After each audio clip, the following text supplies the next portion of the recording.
Bonjour à tous, je suis heureuse de vous retrouver pour ce troisième épisode de Rendez-vous de connexion familiale.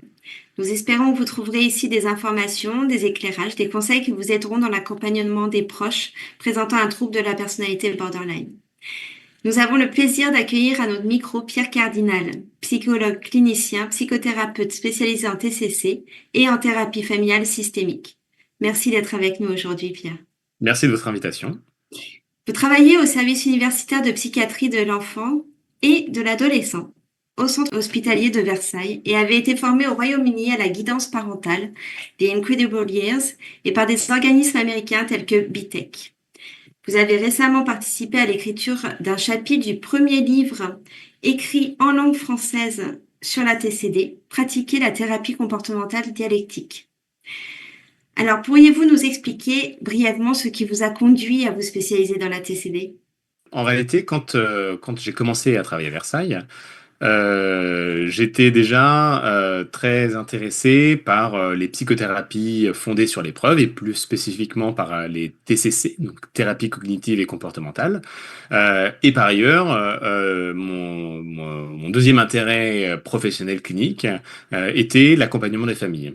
Et au cours de mon exercice, j'ai rencontré Marie-France et Bernard Lemercier, qui ont des positions historiques et importantes au sein de Connexion Familiale. Et c'est en écoutant une de leurs interventions, une de leurs présentations de Connexion Familiale, que j'ai envie d'aller plus loin. Et alors, il s'avère que je connaissais déjà de nom à peu près le contenu de Connexion Familiale. Et je connaissais déjà aussi, de manière un peu plus théorique, la TCD, donc thérapie comportementale dialectique. Mais c'est vraiment cette présentation qui a été pour moi un déclic qui est venu confirmer l'intérêt que je pourrais avoir pour ces approches. Et donc, dans la foulée, je me suis formé auprès d'Alan Frosetti à Connexion Familiale et j'ai suivi avec plusieurs membres de mon équipe une formation intensive à la TCD avec BTEC. Et donc, aujourd'hui, notre équipe a fait son chemin et je suis responsable d'une unité spécialisée dans la prise en charge des adolescents et de leurs familles à travers la thérapie comportementale dialectique. D'accord. Ben, c'est très intéressant et vous avez mentionné Bernard Lemercier. Alors, je voulais juste préciser que c'est le président de l'association Connexion Familiale et Marie-France est son épouse et qui est bénévole également au sein de l'association. Et qu'est-ce qui vous a marqué alors dans cette approche de connexion familiale? Qu'est-ce qui s'est démarqué? Alors, c'est vrai que moi, ce qui m'a beaucoup plu, ce que je trouve particulièrement pertinent dans l'approche de Frosetti et de ses collègues, c'est qu'ils décrivent les interactions mutuelles et réciproques dans une famille. Et donc, avec cette lecture de connexion familiale et cette lecture de ce que Frosetti et Schenk et Hoffman appellent le modèle transactionnel, eh bien, on ne considère plus que c'est simplement l'enfant ou l'adolescent qui est impacté par l'éducation de ses parents. On considère pas que c'est seulement les parents qui sont impactés par la personnalité de leur adolescent, mais c'est l'un et l'autre qui va venir s'influencer mutuellement. Et donc, dans le cadre de familles qui a un de ses membres qui souffre de dysrégulation émotionnelle ou de la trouble de la personnalité limite, eh bien on va comprendre les interactions mutuelles entre la dysrégulation émotionnelle de l'individu et les réponses invalidantes de l'environnement. Parce que on voit aujourd'hui, on aura l'occasion d'en parler plus tard, on comprend bien aujourd'hui que, ok, peut-être que l'individu a de plus fortes chances de se dysréguler émotionnellement si son environnement est invalidant, mais il faut bien voir aussi que l'environnement, quand il est face à un individu qui exprime ses émotions de manière très intense et très dysrégulée, de manière très régulière, eh bien, il devient de plus en plus invalidant. C'est ça, cette logique circulaire qui nous permet de penser un petit peu différemment les choses, non plus en termes à qui la faute, mais plutôt en termes d'interaction. C'est l'œuf ou la poule, quoi. C'est l'individu. euh, les personnes qui ne voient pas leurs besoins satisfaits développent une grande vulnérabilité émotionnelle, et en même temps, il est très difficile de satisfaire les besoins des personnes qui ont une grande vulnérabilité émotionnelle. C'est ça, c'est vraiment ce modèle transactionnel que vous décrivez. Et la TCD, c'est une thérapie très spécifique, donc qui a montré son efficacité depuis qu'elle est appliquée pour aider les patients atteints du trouble. Et dans cette thérapie, des hypothèses sont formulées sur l'origine du trouble. Pouvez-vous nous en parler pour comprendre un peu plus ce qu'est ce fameux trouble de la personnalité borderline? Oui, bien sûr. Alors, Marsha Linehan, donc, qui est la psychologue qui a créé la thérapie comportementale dialectique, formule dès son ouvrage Princeps la théorie biosociale comme étant à l'origine du trouble borderline. Donc, biosocial, en fait, c'est les deux facteurs essentiels qui sont à l'origine du trouble. Donc d'une part, il y a les facteurs biologiques, parfois on peut dire aussi biopsychologiques. C'est le tempérament d'une personne. Donc au sein de ces vulnérabilités biologiques, il y a trois critères qui sont une grande sensibilité aux stimuli émotionnels. Par exemple, vous et moi, lorsque il y a un courant d'air dans la pièce, peut-être qu'on le sentira à peine, mais un brûlé au troisième degré, s'il sent le courant d'air sur sa peau, eh bien, il va le ressentir de manière beaucoup plus intense, il va être beaucoup plus sensible à ces stimuli. Et donc, Marshall Linehan dit que les personnes borderline, c'est un peu comme des brûlés au troisième degré sur le plan émotionnel. Ils sont hypersensibles à la moindre stimulation émotionnelle. Donc ça, c'est le premier point. Ensuite, il y a une grande réactivité, c'est-à-dire que ils montent très haut plutôt que d'avoir un petit coup de blues pour un événement donné. Eh bien, ils vont avoir une profonde tristesse. Et le troisième critère, c'est un lent retour à l'état de base. C'est-à-dire que plutôt qu'après cette émotion, comme si je reprends la tristesse, plutôt que ça dure quelques heures, eh bien ça va durer une demi-journée, une journée entière, plusieurs jours. Donc la vulnérabilité biologique, ce sont des personnes qui montent très rapidement, qui montent très haut et qui mettent longtemps à revenir et à redescendre, disons. Et le deuxième grand facteur, c'est le facteur environnemental ou social. Donc Marshall Linehan dit que le terme qu'elle utilise, c'est que l'environnement est invalidant, c'est-à-dire qu'il communique ce que l'autre ressent, pense ou fait, n'a pas de sens ou est considéré comme inexact ou excessif.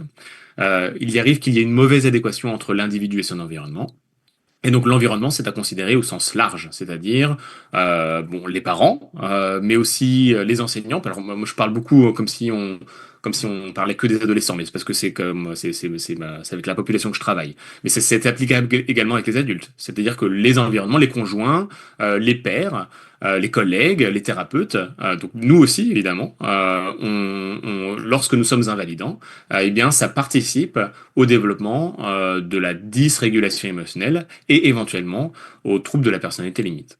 Donc ça, c'est la première grande théorie qui permet de comprendre comment se construit le trouble borderline.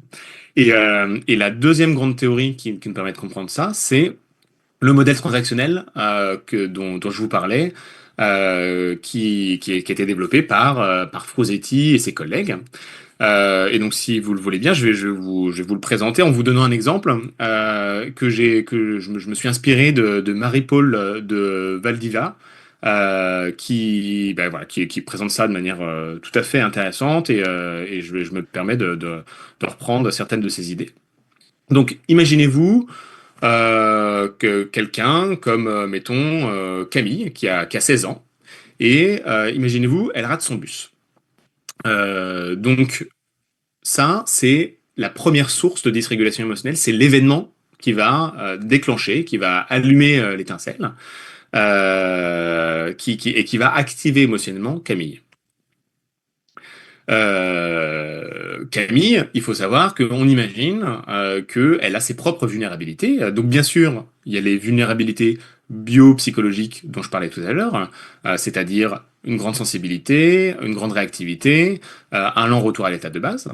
Il y a également des facteurs biophysiologiques actuels, c'est-à-dire que, bah, figurez-vous que Camille, elle a des troubles du sommeil, Donc, elle a mal dormi.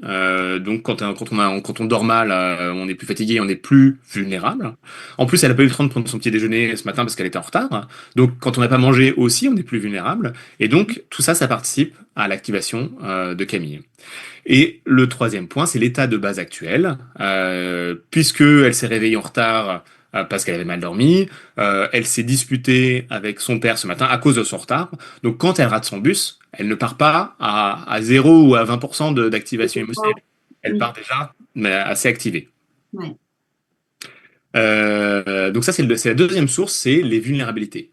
La troisième source de dysrégulation, c'est les cognitions. Alors les cognitions, c'est les pensées, c'est les jugements, c'est la façon dont on va interpréter ce qui nous arrive.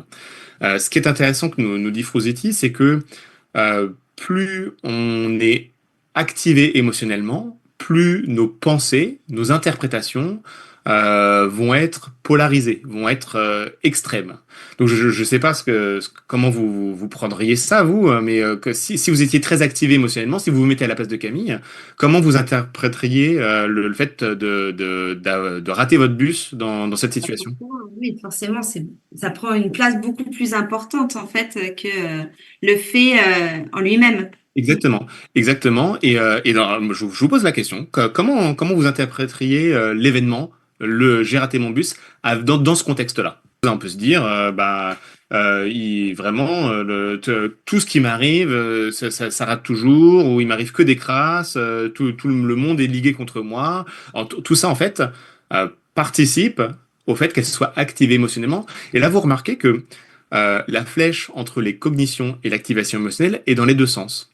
Ouais. Parce que plus on est activé, plus on va avoir des interprétations polarisées ou excessives, et plus on a des interprétations tranchées et excessives, plus on s'active. Mm. Donc ça, c'est la troisième source.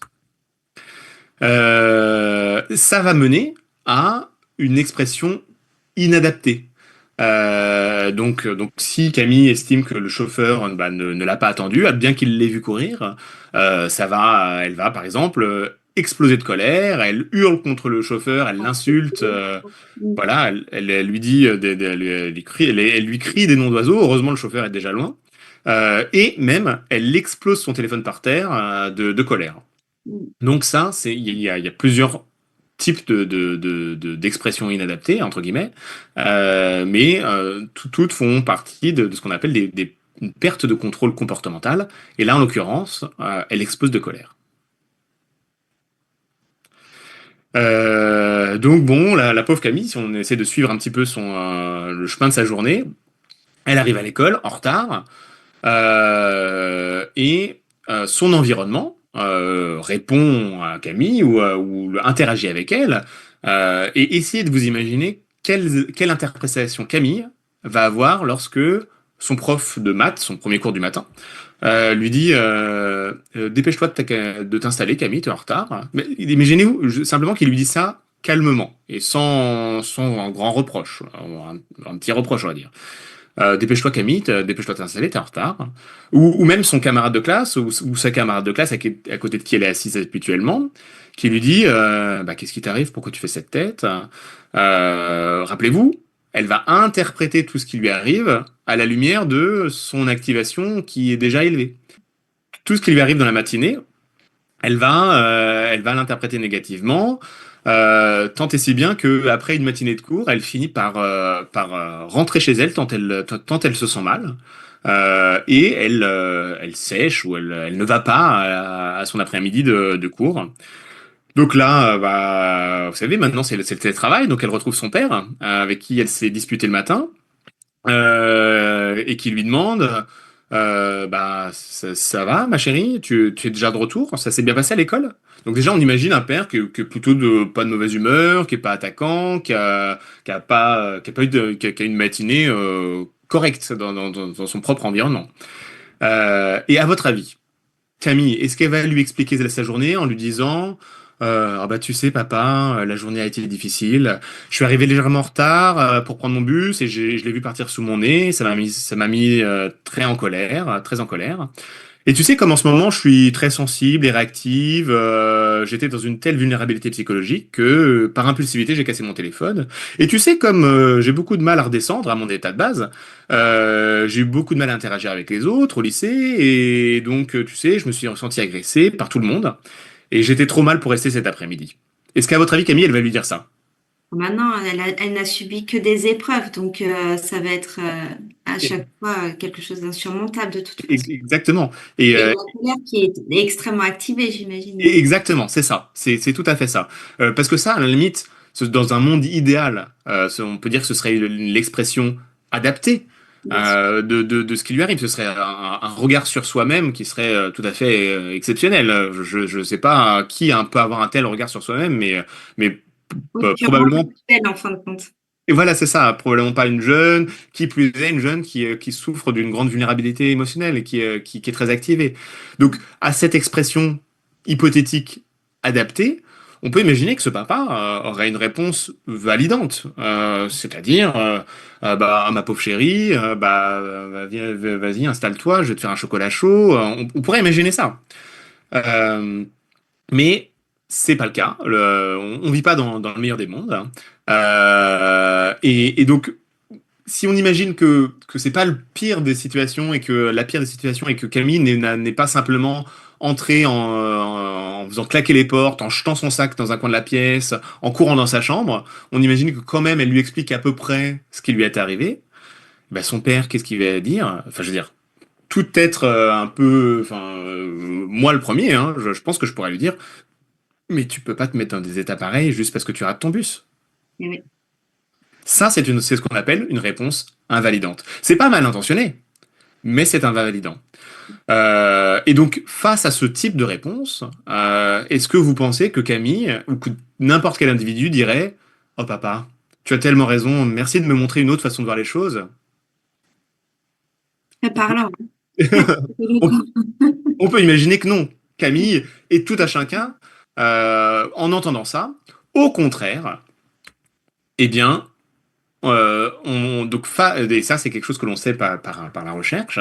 Lorsque notre émotion, notre expression émotionnelle et notre ressenti émotionnel est invalidé, eh bien, on a tendance à notre émotion a tendance à augmenter encore plus et Camille, là en l'occurrence, face à son père qui lui dit mais tu peux pas te mettre dans des états pareils, elle va se dysréguler encore plus. Euh, ce qui est intéressant, c'est les guillemets autour d'inadapté. C'est que naturellement, l'environnement va avoir du mal à considérer comme légitime l'expression émotionnelle. Alors que si on se met du point de vue de Camille, sa réaction est quand même assez compréhensible. Mais donc voilà, donc comme c'est incompréhensible pour l'environnement, il est invalidant. Et comme il est invalidant, l'émotion de Camille est exacerbée. Et donc c'est la quatrième source de dysrégulation émotionnelle. Donc, pour avoir l'habitude de travailler avec les familles, faut se mettre à la place de ce papa. Bien, ce serait simpliste de conclure qu'il est nul, qu'il comprend rien. Lui aussi, il a ses propres vulnérabilités. Lui aussi est très activé par son environnement. Je sais pas, mettons une matinée de boulot qui se passe mal, ou simplement déjà le fait d'être inquiet pour sa fille qui est encore arrivée en retard, alors que il sait que déjà l'année dernière, il y a eu énormément d'absences et que sa fille est un peu sur la sellette dans le suivi des cours. Vous voyez, il va pas interpréter de la même manière qu'un père qui est super zen, qui est voilà. Donc lui aussi, ses interprétations va favoriser sa capacité à interpréter les choses de manière nuancée. Donc il y a quatre sources de dysrégulation, mais en réalité, c'est pas ça. Ça ne suffit pas pour expliquer l'étiologie du trouble de la personnalité limite. Ça ne vient pas du bus qu'elle a raté ce matin ou de la réponse invalidante de son père ce jour. Le trouble de la personnalité limite vient du fait que Camille et que les expressions émotionnelles de Camille paraissent inadaptées pour une part importante des personnes qui constituent son environnement, y compris les soignants. Nous aussi, on a du mal à comprendre Camille, mais quand elle exprime ses émotions de manière entre guillemets inadaptée, nous aussi, on a du mal à le comprendre. Et donc Camille a grandi dans un environnement familial, scolaire, de santé, etc., qui lui transmettent l'idée qu'elle en fait des caisses, qu'elle ne fait qu'exagérer, qu'elle est hystérique, et qu'elle est théâtrale, qu'elle est manipulatrice. Et donc c'est ça, cette accumulation d'expériences où l'environnement est invalidant, qui vulnérabilise Camille. Et vous voyez, c'est ça le modèle transactionnel.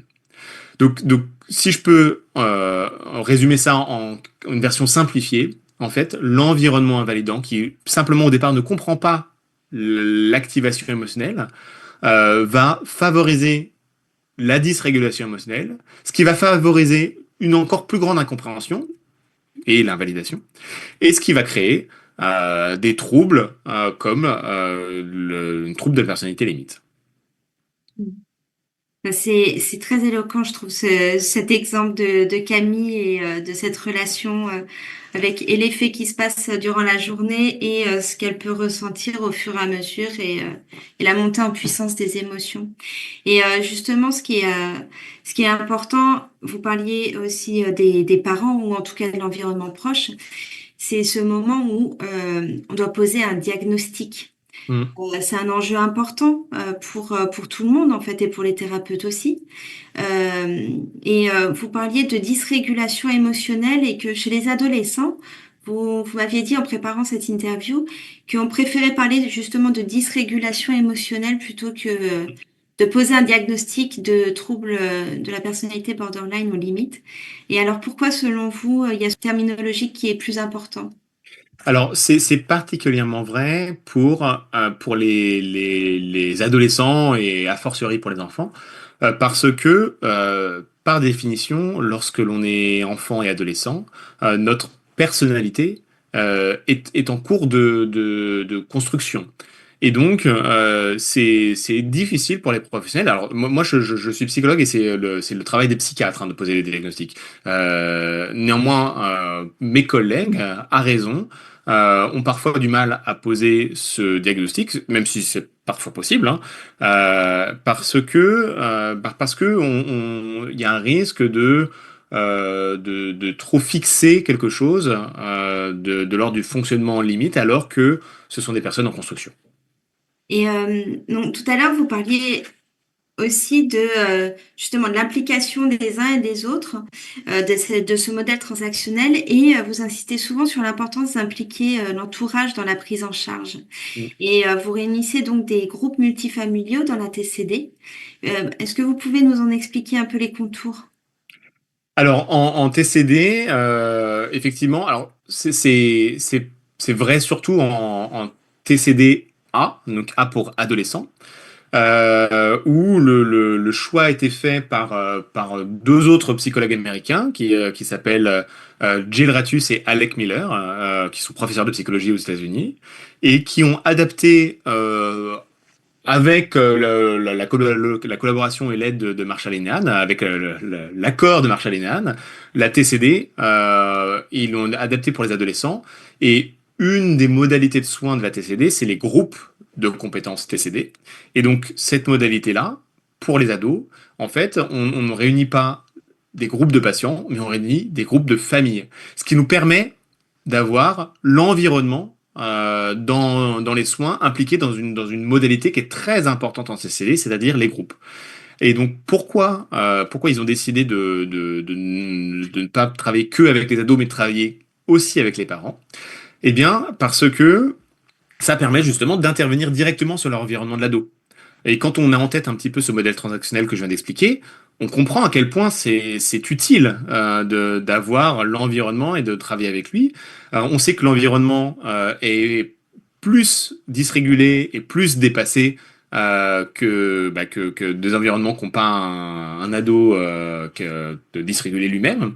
On sait que c'est un environnement qui est moins efficace sur le plan interpersonnel, qui est plus réactif et plus extrême dans ses réactions. Et donc l'objectif, c'est d'aider l'environnement à devenir plus fonctionnel, à acquérir de nouvelles compétences, et notamment dans la gestion des comportements problématiques et dans la communication efficace dans la famille. Le deuxième avantage, c'est que ça permet d'avoir une perception commune du problème. Ça favorise les échanges, ça favorise le soutien, ça favorise l'apprentissage des uns des autres dans la famille. C'est cette idée que nous sommes dans le même bateau. Et D'accord. enfin, la famille est un important soutien à la généralisation des compétences. C'est vraiment des aides dans l'évolution de leurs jeunes. Mhm.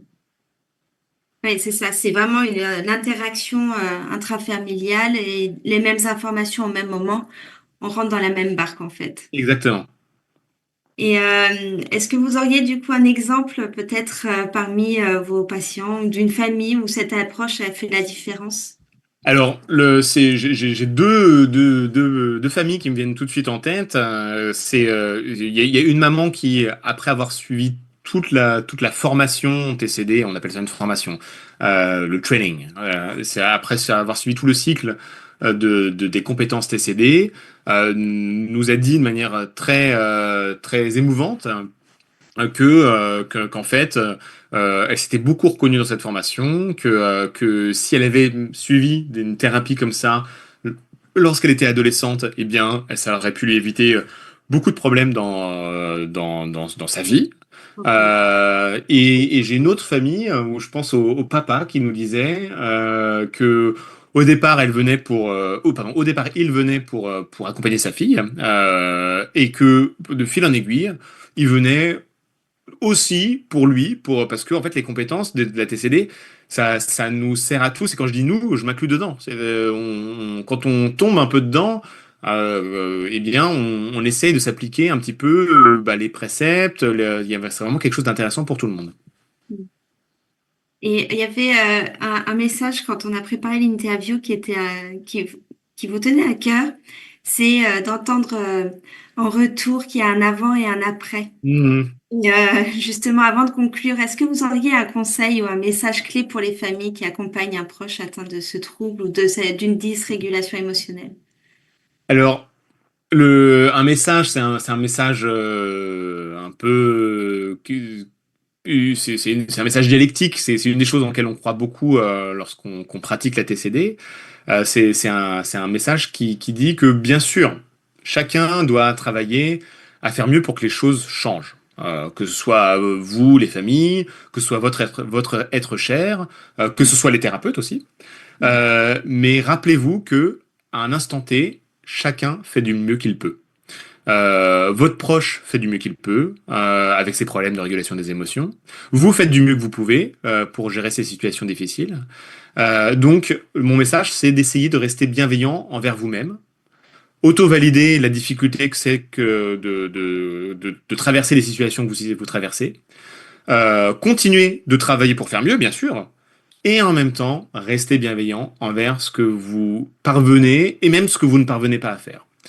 Et les personnes qui vous jugent ou qui vous culpabilisent ne savent pas ce que vous vivez vraiment. Et vous savez quoi? Même ces personnes font du mieux qu'elles peuvent. Ça, c'est une bonne conclusion. Merci infiniment, Pierre Cardinal, pour votre éclairage et votre engagement. Vraiment. J'espère que cette vidéo vous a plu. N'hésitez pas à vous abonner à notre chaîne pour ne pas manquer les prochains épisodes des rendez-vous de Connexion familiale. Je vous dis à très bientôt.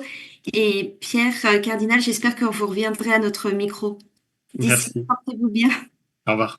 Au revoir.